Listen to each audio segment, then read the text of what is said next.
Azərbaycanın təhsil sistemini müstəqillik dövründə normal bir məcraya yönəltmək mümkün olmadı. Hər kəs öz həyatında və mediada, sosial şəbəkələrdə yazılanlardan da görür ki, həm şagirdlər, həm tələbələr, həm müəllimlər, həm də valideynlər kütləvi şəkildə təhsil psixozu yaşayırlar. Bu dərin mövzuya heç giriş belə vermək istəmirəm.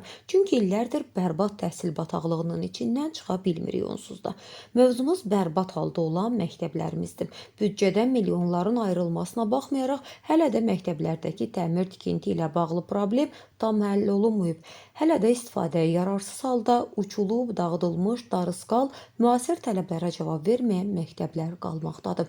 Xaçmaz rayonunun Ağtala kənd məktəbinin miskin vəziyyəti adamı dəhşətə gətirir. Emin Əmrullayevin diqqətinə çatdırırıq ki, belə məktəblərin sayı kifayət qədərdir. Sertifikasiya, MİQ imtahanlarından biraz başınız ayılan kimi belə problemlərlə də maraqlanın. Axı deyilənə görə təhsil millətin gələcəyidir. Baxın, bu... Yo, gidəcəm mən. Üzünüzü salmaq istəmirəm, müəllimə.